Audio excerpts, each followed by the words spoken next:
I do. What are your names? Kristian Montgomery Pedersen. Pamela Marshall, Your Honor, representing Kristian Pedersen. John Studley, Your Honor, representing Tracy Pedersen. Thank you. Before if you have a seat for just a moment, I'm reading Ms. Sylvia's notes. We've got issues of physical custody and the parenting plan, right? Yes. And also support? Yes, Your Honor.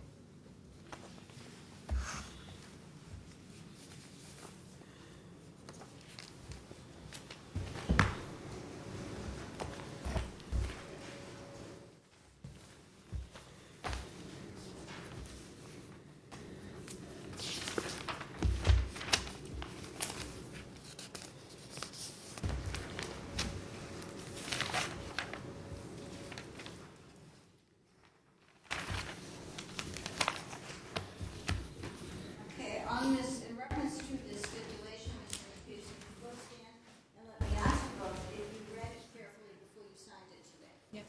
Yes, ma'am. You understand? Yes. Yes. Did you sign it voluntarily? Yes. And did you review it with your lawyer before you signed it? Yes, Your Honor. Yes.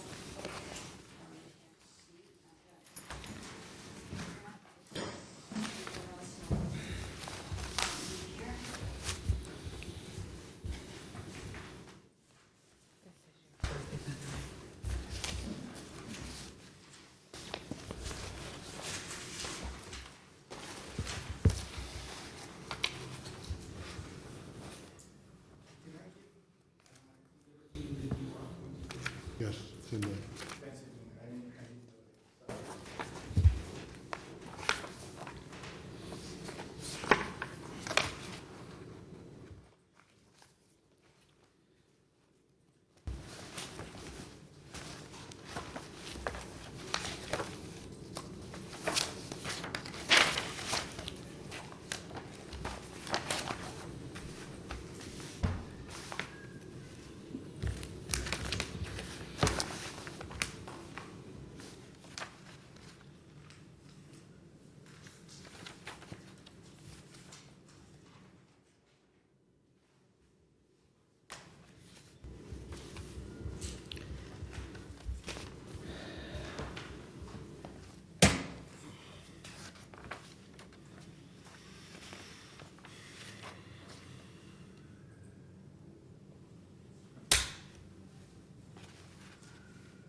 All right, what I have in your stipulation will be incorporated into an order. I'm going to hear from both of your lawyers regarding the issues that remain unresolved, and then I will take this under advisement and make the orders on those three issues of fiscal custody, parenting plan. Okay, Mr. Sutherland, your motion looks like it was filed, or at least it's docketed first in time, so I'll hear from you. Thank you, Your Honor. Your Honor, just for the basic background, these parties were married in 2014. My client is age 41. I believe the husband is age 42. There are 4 children born to the marriage, a son age 12, a son age 10, a son age 6, and a daughter age 3. My client is a registered nurse. She worked for the Brockton Hospital for over 9 years. She has no criminal history. She has no mental health commitments or significant treatment. She has no drug or alcohol treatment or commitments in her history. She is also, Your Honor, the camp nurse for the YMCA summer camp down in Middleborough, regional camp. There's over 400 children. She is actually in charge of 400 children on a day-to-day basis in the summer. So significant people who work at the YMCA and management see her as a suitable, highly regarded person and able to be responsible for over 400 children. She's also a charge nurse at Brockton Hospital.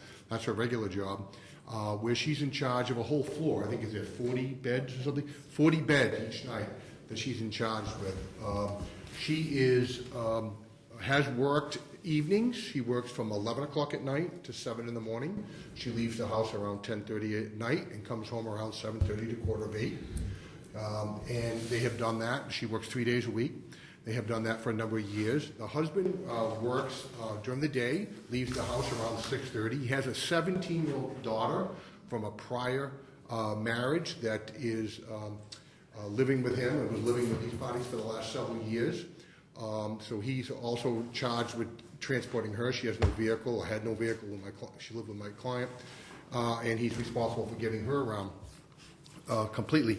So as you know, Your Honor, on September 10th, my client sought and you approved an ex parte 209A restraining order. In that restraining order, you also indicated, in addition to vacating it from the house based on her affidavit and her testimony, you also said that he should refrain from discussing her in social media. And then since that time, though, I'd suggest that he refused or failed to do that, and he continued what I would suggest was a social media warfare. I have several significant pages of Facebook posts and texts between all her friends and friends of friends, making statements about her, talking about the case. And then on 10/6, we had a return date, Your Honor, and the restraining order was issued by Judge Stanton after a lengthy, highly contested hearing with my sister representing Mr. Pedersen. Judge Stanton, at the end of the hearing, said, I see issues here, and he extended the restraining order. So there is a 209A order in place. My client, as we stipulated, has sole and exclusive use and custody of the marital home. So our position is during the week, she has her mother come in at night. So when she goes to work at 10:30, her mother is there at night. They're in bed sleeping at that point in time, and her mother stays all the way till 8 in the morning. When she comes home, puts them on the bus, gets them ready. 3 days a week, that's what that happens. We're suggesting as a parenting plan, Your Honor, that the children on the weekend, every other weekend she works 2 nights. So on the weekend that would be the father's weekend, we're asking for an every other weekend arrangement and 1 night, overnight a week, that either Friday, Saturday, or Sunday, she would go to work.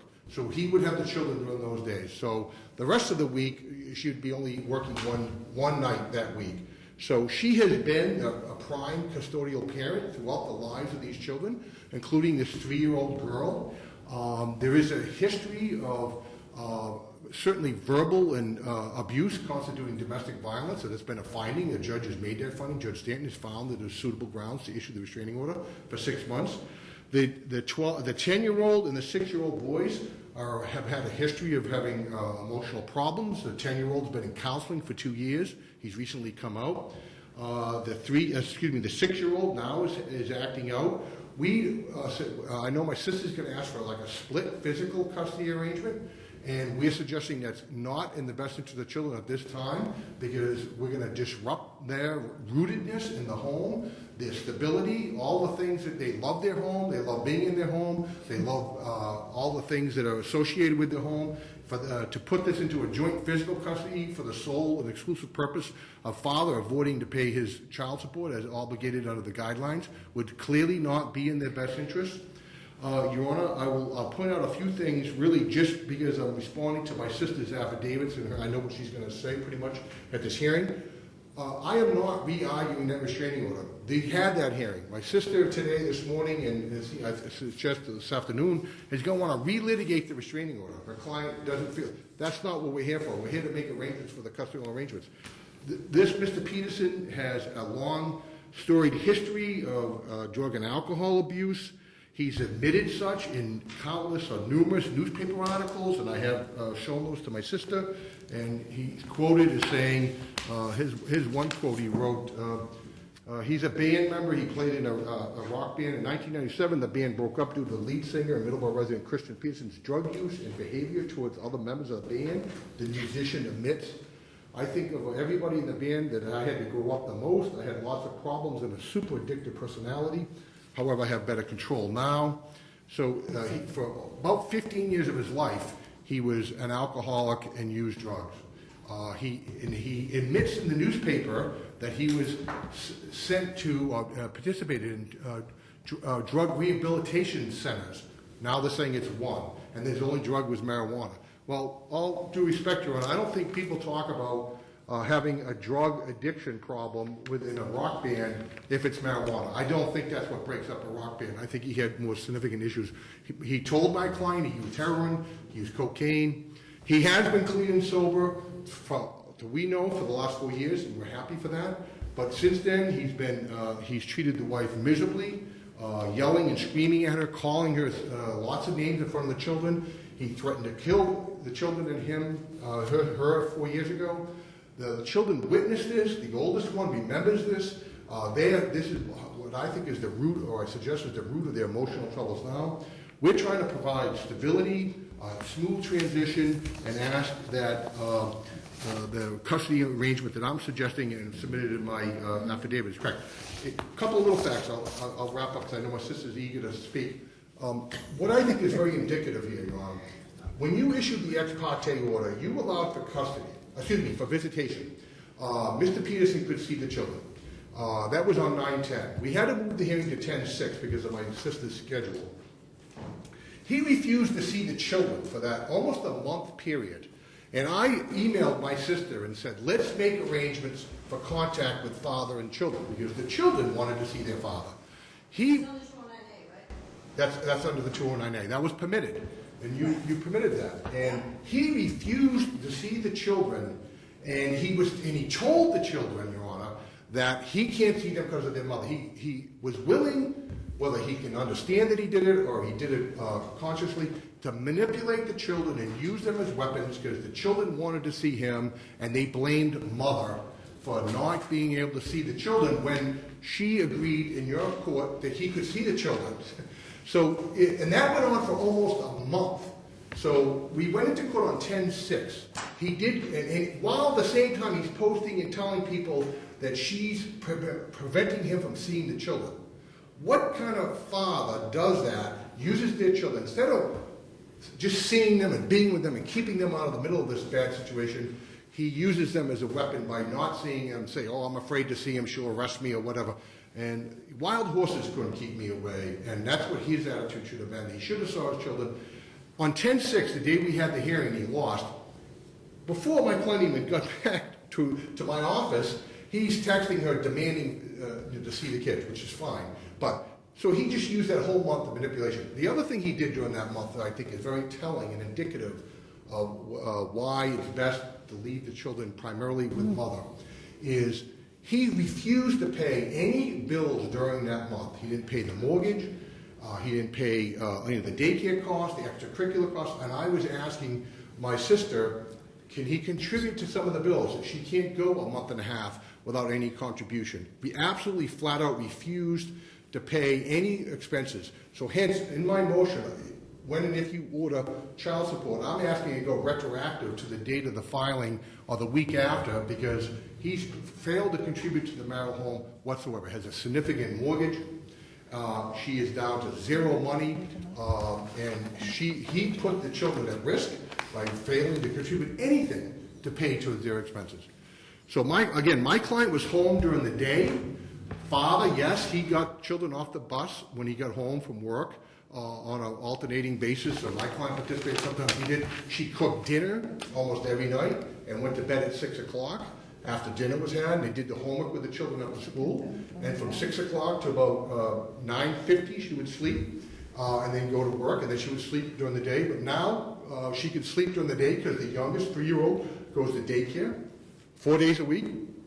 Her mother gets them off on the bus, so my client takes the youngest daughter to daycare, and she can sleep during the day. So she's there for those children almost all the time. The only time she's not present for these children, Your Honor, is when they are sleeping. So she is certainly a suitable custodial parent. In her affidavit, she mentions that she took the children to the doctor's visits. She was I guess we'd call it a Scribner's error. She should have said majority of the doctor's visits. This summer, he took the children to 2 visits. But historically, in a few dentist appointments, historically, she was the person who took the children to their doctor's visits. She ran them around during the day. He was working 9 to 5. I'd also point out, Your Honor, that I subpoenaed his work records. He does not on his financial statement indicate his overtime income. He has made year-to-date, my sister got copied on this directly from the workplace, by email. He made $59,225 as year-to-date, and that's during a 9-month average. So he's on track to make $80,000. My client's going to make about $50,000. So he's worked and earned almost $14,000 in overtime. So I know he's going to get up through counsel and say that he's Mr. Mom, he's done all these great things, and he participates with the children. And I'm not here to denigrate every aspect of him as being a father. They had troubles during the marriage. He drank for many years. He stopped.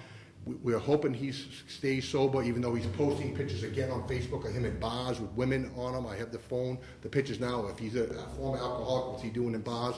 But for now, we don't know that he's drinking. I'm sorry. So if he's working full-time down the Cape, and he's earned $14,000 in overtime, he's certainly away from the home on many occasions. Now, my sister has filed several affidavits. I don't object to his affidavit going in. I do object to his mother's affidavit, and I guess there's a co-worker affidavit. Those I suggest a hearsay. I think they're not appropriate to be heard at this point. If there's going to be a jail investigation, I noticed my sister didn't ask for a jail investigation. If she does, they can all go as collaterals to the jail, and we can sort that out. My client is well regarded in the community. I could have put 17 affidavits together from all her doctors that she works with and all the people who trust her in a professional sense. So I know they're going to claim that she's the alcoholic. She's become someone who drinks. She's gone out 4 to 5 times in the last year. The rest of the time she's taken care of 4 children. And she had one occasion on her friend's 40th birthday. She got a ride home. She had too much to drink. And frankly, she pretended and faked passing out because he has a history of forcing sex on her. That's in her affidavit, and forced her against her will. And this whole thing about the whole sex thing became an issue in their marriage. He constantly wanted sex. She's going to say that she didn't want any sex, and he's taking Viagra when she doesn't want sex, and he forced her on 2 different occasions. And so she said knew that he would try to take advantage of the situation, and she didn't want anything to do with it. So that's the issue with that. One other final point I'll make, Your Honor. He's filed, and this contradicts his affidavits. There's several points where I can contradict his affidavits, but he says he's a well-regarded person in the community. He has sued his father's estate. He has sued his former employer. His attorney who he's had sued Roto-Rooter, he sued against, or he brought a claim against as a settlement agreement. So he's very a difficult person to come to agreements with, and he's more litigious than he's not. And I would finally point out that he worked for Roto-Rooter, sued Roto-Rooter in a class action and individually in Superior Court, I believe. Yet in the basement, my client has taken pictures of numerous expensive pieces of Roto-Rooter equipment that he took during his employment and did not give back to them. So if he's such a suitable person in the community, he's certainly unlawfully holding property that's not his. That's a character defect. I suggest that colors and taints a lot of the things he's going to say here today. Thank you, Judge. Thank you very much. Your Honor, I apologize because this is a lot, because basically what this is going to come down to is truth and veracity. That's why my client filed the affidavit in response. That's why his mother, who was specifically mentioned in Mrs.'s affidavit, filed an affidavit, and his employer filed an affidavit. I also shared with my brother this morning a dozen other affidavits with Family Services from various co-workers and also people within the community. The history of this case is as follows. These parties have had problems off and on for several years. Mrs. has a history of depression. It is noted on the children's medical records. The parties went to marriage counseling. She was on antidepressants for a while, but she went off. In terms of problems in their marriage, yes, they have had problems sexually in their marriage because Mrs. just absolutely is not interested in sex, which my client felt that they were a little too young to give it up entirely in their marriage, although They have not actually had relations in more than 6 months at this point. This is the, let me start. The Tuesday before Labor Day, what has happened is over the last 6 months or so, Mrs. has become more and more able and willing to go out, to party, to leave the home. My client does believe that she's been drinking way too much, that she's been self-medicating for the depression.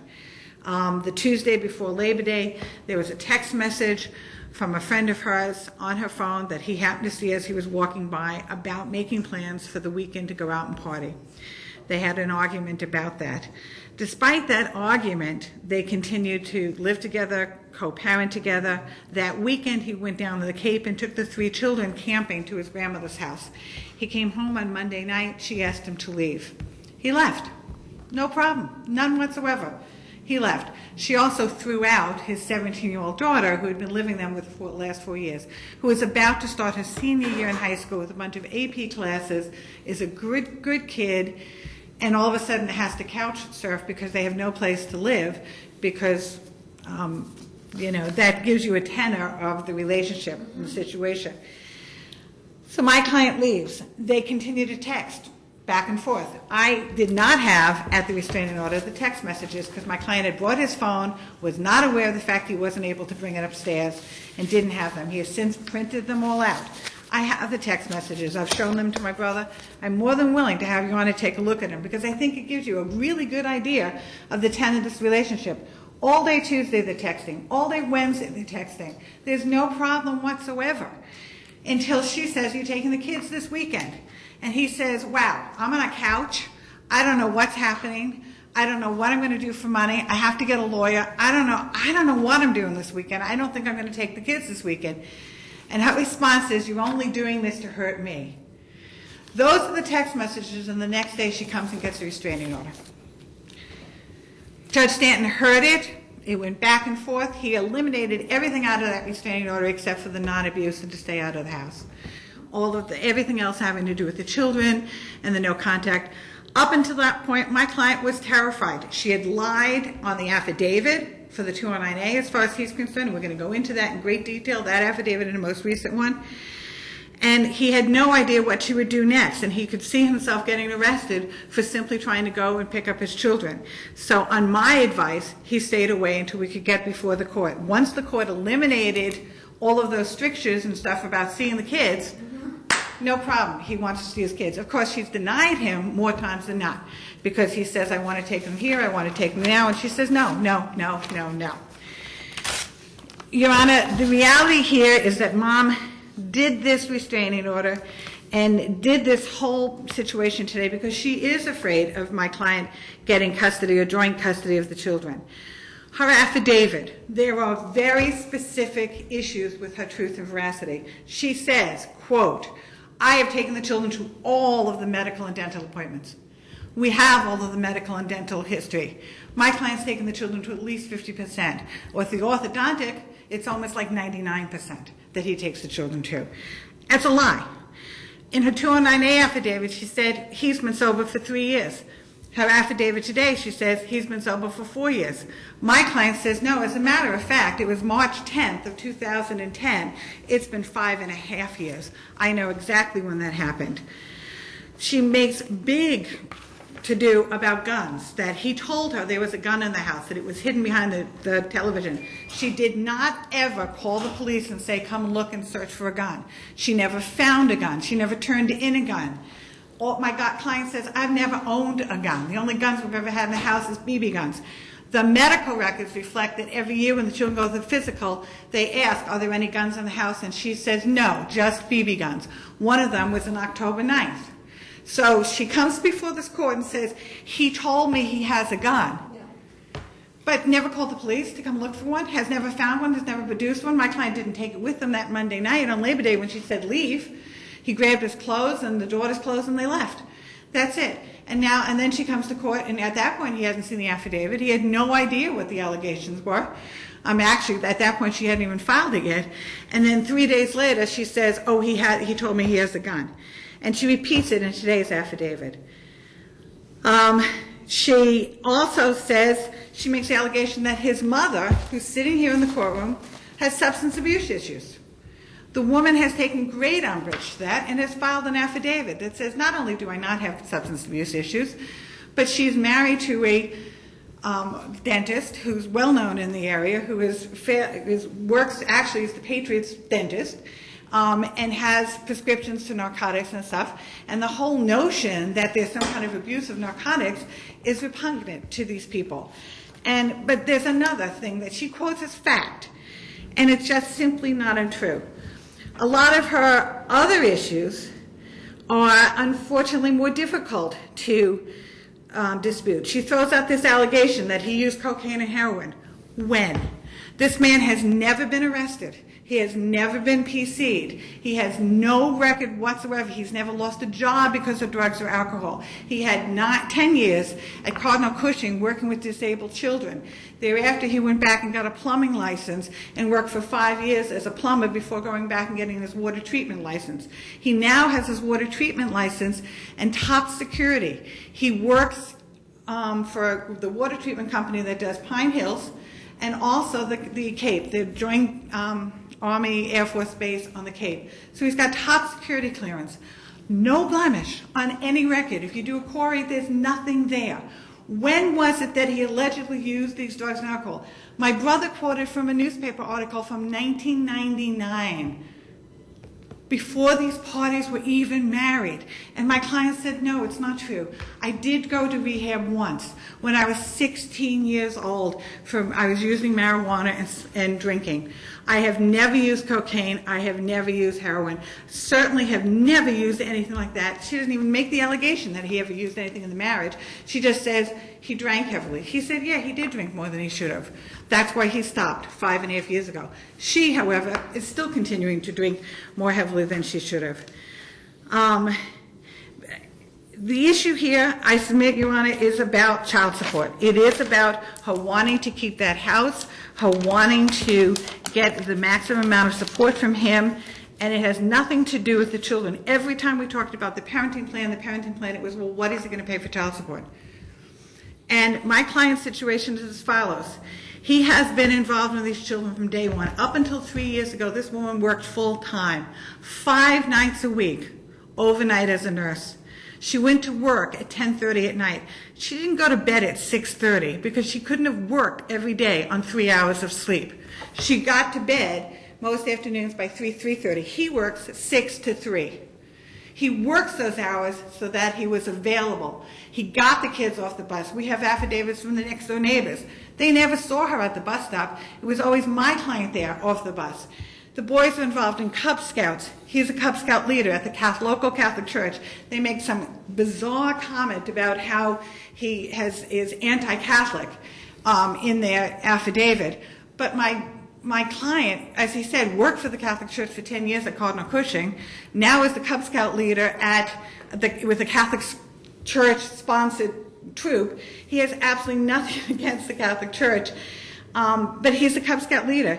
He's Episcopalian. He's a member in good standing in his church. The children go to church with him to the Episcopalian church. Mom doesn't go. Dad goes with the kids. Dad is a Mason. He's involved in numerous charity events all over Middleborough and has been for years. The kids also participate in karate, dance, and piano, all of which he's been involved with. We have affidavits from all these people who said they know Dad. He's there. He's right there with his kids all the time. The reality is, 3 years ago, after Mary was born, Mom decided she didn't want to work full-time anymore, and she cut back to 3 nights a week. Okay, but for those 3 nights a week, from 3 o'clock in the afternoon through bedtime, homework, dinner, baths, Dad was Mr. Mom. Every single week, night after night after night. On weekends, a lot of times, he went down to his grandparents' house on the Cape with the children. So this is not a father who is barely home or barely around. This is a father who has been involved with these kids constantly. And the 3 oldest kids are 3 boys who miss him desperately and love being with him and love seeing him. There is absolutely no reason whatsoever that he should not have those children, particularly when Mom is working nights. He can take care of them. She can go to work. We have suggested precisely that, a schedule that says he has every other weekend, and then 2 nights during the week can coincide with the nights mom is working. It could be 3 nights. If she's working 3 weeknights one week, he'll take the 3 weeknights. If she's only working 1 weeknight that week, and the rest of the times on weekends, he'll take the 1 weeknight. So it can be a flexible schedule, but basically every other weekend, so he's got that block, and he would like it from Friday to Monday morning, and the times during the week when she's working. He has rented a house literally a mile away from this home so that these children can be maintained with the same bus stops, the same programs, the same extracurricular, the same friends, without disruption, because that's how important it is to him. He has gone, he's borrowed a lot of money from friends and family so that he can set this up and make this happen, because it's important to him to keep these kids here. Unlike his wife, he's pretty much maxed out his income. And by the way, his overtime looks extraordinarily high, because the situation he's in is if there's an emergency, he gets a call. Once he gets a phone call, he's got 4 hours of paid overtime. Even if that phone call results in 2 minutes of conversation or a couple of minutes on the computer. That's just the reality. It's fortunate, and it has resulted in a better income. But mom's an RN. She could theoretically go back to work 5 nights a week without any problem whatsoever. She did up until 3 years ago. These kids, more importantly than their security of their house or their security of their neighborhood or the routine, is the security of father. These parties had the routine. Mom took care of the kids during the day. Dad took care of the kids at night. And he would like to see that to continue. And he has done everything in his power to try to have that set up. And I would welcome a GAL if there's any single question. But I would also welcome, Your Honor, to read the affidavits, to take a look at the text messages. Do you have any objection to the judge looking at the text messages? I don't believe it. The text messages, I believe there's some sort of recreation, and I don't think there's a proper foundation. If he's created those, I don't know how he's edited those or not. They are text messages that my client can speak to how I asked him specifically. They are the complete thread that he pushed over to an email account or to print out or something? Yep. Sent him. He sent him to the email account, the entire thread, and then printed it out. So they are here, and they're complete, and they start much, I told him it had to be a complete thread, so it starts much earlier on in August, and it goes all the way up past the restraining order entering, because I think it does give you a good tenor and flavor of what's really going on here. This is not about a father who's been absent, a father who's drug addicted, a father who has not been involved. This is about a father who has done everything he possibly could, and a mother who, unfortunately, I think has developed a problem. I also have a picture of my client's wife taken on, this is not somebody who's faking it, this is someone who passed out. Do you have any objections? Not the picture, no. Sorry, Your Honor. Someone who's passed out on the floor in the bathroom, meaning that the children actually literally had to urinate outside because he couldn't move her for a while and move her up. That's the kind of situation that he has been faced with. And again, my client's testimony is that these, and if you want me to put him under oath and get him to testify, these are the text messages, the complete thread from August 12th through and until October 6th, all involving between he and Mrs. Pedersen. There are some scribbles on it that are his notes that should not be included, and I would not submit them for that, but I would submit them for that purpose, for Your Honor to review them, because I do think it gives you a good tenor. There is nothing in any of these that indicates she's afraid of him, or that she's concerned about him. It's all about the kids, picking up and dropping off the kids, and her statement that, I think you're not taking this weekend just to hurt me, because she was planning on going partying, and he wasn't able or willing to take the children that weekend, and she was pissed. And the next day, lo and behold, she comes before this court and gets a restraining order. And now we're here. My client asks, most respectfully, Your Honor, the restraining order is in place. We understand that. That does not impact the parenting schedule, and he would like very much to have a parenting schedule that allows him every other weekend, and then every night that Mrs. is working, he will take the children from 3 o'clock until 8 the next morning. They have always traditionally had a babysitter from 6 to 8 because he leaves work at 6, and she did not get back from work until 8, so they've always had someone traditionally covering those 2 hours. He can just as soon do it at his house, and she can pick up the children on the way home from work, or they can go to school, or whatever is the way to do it. And most respectfully. Do you have any objection? Well, they're marked. Do you have a copy for me? I do not. My client gave them to me today. I don't have a copy for myself either. I don't object, but I'd like to have a copy. Barbara, thank you.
Oh, thank you. Your Honor, some rebuttal, please. Your Honor, my sister had said that my client suffers from depression. 13 years ago, after her grandfather died, she was treated for transitional depression. She was on Celexa for about 3 weeks and went off of it, didn't agree with her, and never been on it since. She's never been treated since. So that was 13 years ago. The allegation regarding my client saying that Mr. Pedersen's mother had substance abuse. Key word there is had. At 4 years old, he was raised by his grandparents on. He admits it in his newspaper articles. He's sort of a gadfly and talks about his life, about drug use and being abandoned by his biological parents at age 4. So there's some reason why his mother didn't raise him. And my client's understanding only comes from him. She wasn't there. That his mother had substance abuse, had. We're not saying she has them now. Whatever happened then, so they're twisting that into something that doesn't exist. In fact, I was actually impliedly threatened to be sued today by the mother because I put that in an affidavit said by my client. The other thing is, again, I'm gonna read, and I didn't say, Your Honor, my argument that he's an alcoholic now. I didn't say he's a bad father now. I didn't say he doesn't see his kids now. I didn't say any of that. So they're taking it's like a straw man argument. They're saying things that I never even said. I recounted his history because I think his history is relevant only for this reason, that after 15 years of hard drinking and heavy drug use, that affects your ability to be rational and reasonable. I can remember the probate court drug and alcohol seminar we had many years ago when I sat there and listened to about what the effects of long-term alcohol use is. It affects your ability to make rational, reasonable decisions. He says in his own article to the newspaper, his life was on the fast track and the ride got bumpy. He had landed him in drug and alcohol rehabilitation programs. That's his quote to the media. That's not a statement you make against your own interest for any other reason than it's true. I didn't make that statement. My client didn't make that statement. He made that statement to a media person. So, and he didn't go into drug and rehabilitation for marijuana use. He went in for something other than. But I'm not saying he's a drug addict now. So all I'm saying is that she's home during the day. There's no need for a babysitter anymore in the morning because her mother stays the 2 or 3 nights. So she comes home, she takes her 3-year-old daughter to daycare, where she loves to go. And so there's absolutely no reason whatsoever to have some sort of joint physical. And my client has insight into this because he got custody of his 17-year-old daughter. She witnessed, had a front row seat to him alienating the mother with his teenage daughter. In other words, the daughter would come over and he would say things to her to force her, to make her want to come live with him. In fact, my client could not discipline this teenage girl in the home because he would say to her, if you discipline her, she's going to go back and live with mother and I'm going to have to pay child support. This is all about child support. Absolutely, 100%. He's going to be working during the day while my client can be home for a 3-year-old daughter. She should go out and work more. They have a 3-year-old and they have 4 children that she has run around and done everything for. So this absolutely makes no sense to go with a joint physical. They can't even agree on time of day. There's a restraining order. It would be highly unusual to issue a forced joint physical. We don't know anything about his house. He says he's renting a house. I looked up on Zillow, the address he gave me. That didn't come up on Zillow as a house for rent. I don't know how many bedrooms there is. He has no suitable housing from what I can see. I don't know why he didn't disclose that in his affidavit. And the issue about these texts, the restraining order was issued, but the husband had already planned to take the children down to the grandparents of the Cape. There was already a well-established plan. And all of a sudden, he's not taking them. The kids were disappointed, and they were blaming Mom. But that's why she said, you're using this against me. You're trying to hurt me, because the children like to go down to the Cape and had expected to go for that weekend. So that's the reason for that. He's the one who said to her he has a gun in the house. He had BB pistols that looked like real guns. If you saw a picture of them, I have a picture. They look like, it's not a toy gun. Looks like a gun. But he told her he had a gun. Why he told her that, I don't know. The picture of her passed out sick that night, again, it was her friend's 40th birthday. He did that for 15 years, Judge. That was a regular occurrence by Mr. Pedersen of 12 years in the marriage. He would come home and pass out in the car. He'd pass out in the house. As you said in my affidavit, he passed out in the tub. The children thought he was dead. So all of a sudden, she has one bad night, and she's a bad person, and he's the hero, and he did it for most of the majority of the marriage. So we hear a lot of back and forth. I suggest, based on her work schedule, that you should issue an order as requested, that she be the primary physical custodial parent. Let's sort this out. My sister didn't ask for a GIO appointment, I noticed. So, but if that's what she wants to do, I'm more than willing to prepare all our affidavits and go that route. But for the kids' best interest, is a status quo order right now is what I request. Thank you.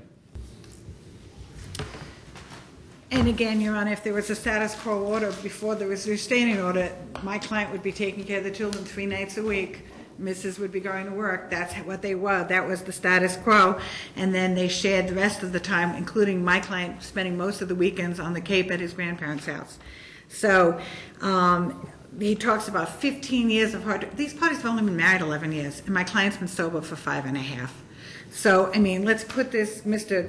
in perspective. He also is quoting this article that was an interview with my client, and again, I don't recall if it was 1999 or 2000, before these parties were even married, long before. And the BB pistol looked like a real pistol. They bought the BB pistols for their children. That was the only guns that have ever been in the house. And if now she's saying, oh, that's what it was, she thought it was a different gun, because again, if somebody really thought that your husband, who you are so afraid of, has a gun in the house, wouldn't you pick up the phone and call the police after you left to come look for it, to find it, to turn it in? Wouldn't you have turned it in yourself? Because there is no gun. There's never been a gun. It's another just figment of the imagination. And Your Honor, my client has rented a house. He rented it, I gave my brother the address. My client just handed me his lease and a copy of the check that he wrote 3 days ago for the first month's rent. I mean, he's been looking. It's not easy to find a place to rent. Ironically, his rent is going to be slightly more than the mortgage on the house, but that's what the cost of it is in order to have a place that he can have his 4 children, because that is the most important thing to him. And as to the allegations about his 17-year-old daughter, which is just almost criminal, because this is a very nice young lady who has been extremely successful educationally. My client has a very good relationship with his former partner, the child's mother. They've all remained close and good friends. The only person who has not remained on good terms with everybody is his current wife, who just never was able to accept this young lady. And as I said, I think it speaks for itself. When it's one thing to say to your husband, I want you out of the house, but to a 17-year-old to say, no, you can't stay here even until dad gets himself settled, go. I don't care where you're going to go. I know school's starting in 2 days. I know you have 4 AP classes this semester because it's your senior year. I know you're applying for colleges. And oh, by the way, you're working part-time. But move, leave, go sleep on somebody's couch. I don't care. And that's what happened here. And I think that speaks a great deal about what's really going on here and what has happened. As I said, my client does want the status quo. He works during the day, 6 to 3.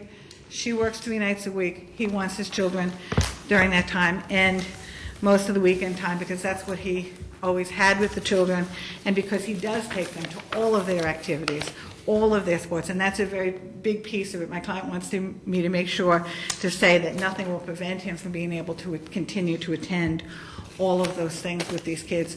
And literally, he takes karate with the son because the son was getting bullied. He corrected me, no longer. I got beat up. He got beat up. He took karate because the young man was getting bullied at school and he thought it would help his self-esteem. He was very shy, didn't want to participate. So my client said, you know what, I'll go too.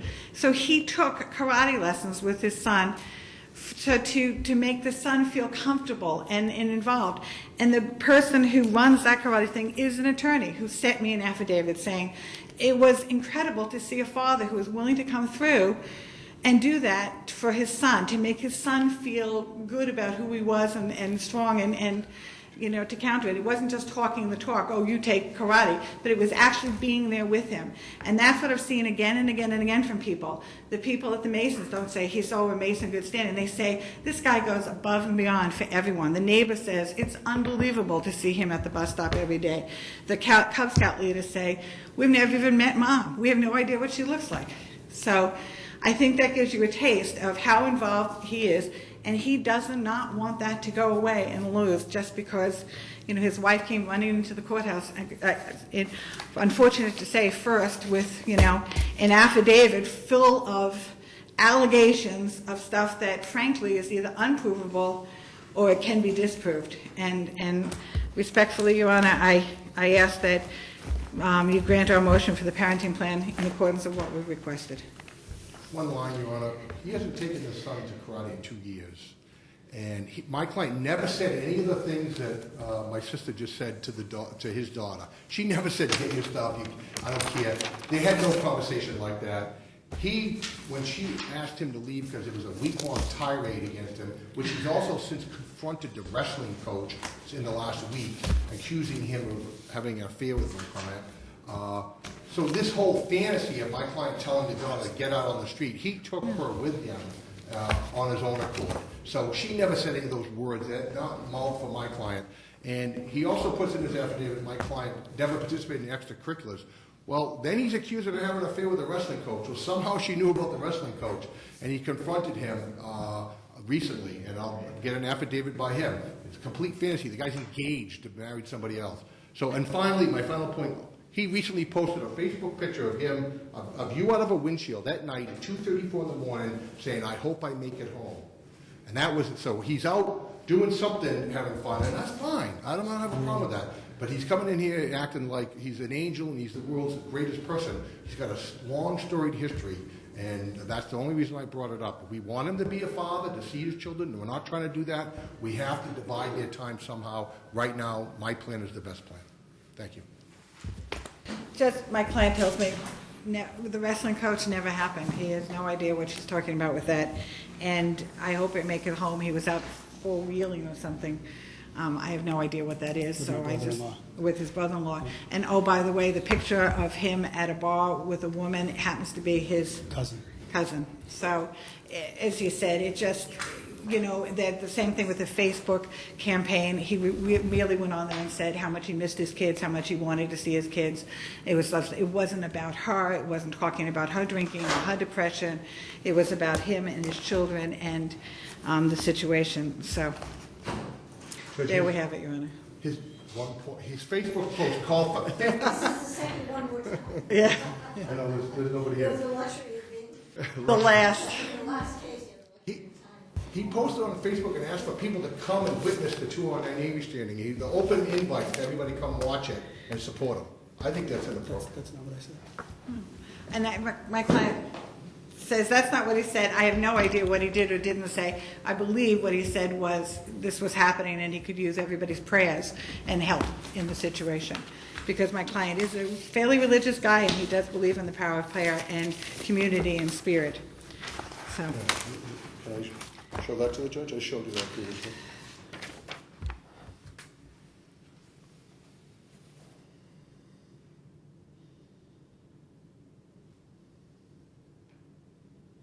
it's cut off on both sides. I can't even read the whole thing. It's a Facebook posting that he made in contrary to your order, asking for, he's trying to get 50-50 custody of the appropriate court. If you happen to be, come and sit with me. I appreciate your support. That's against your order. You asked him not to do that. Thank you, Your Honor. Thank you, Your Honor. Thank you, Mr. Nolan. Sorry.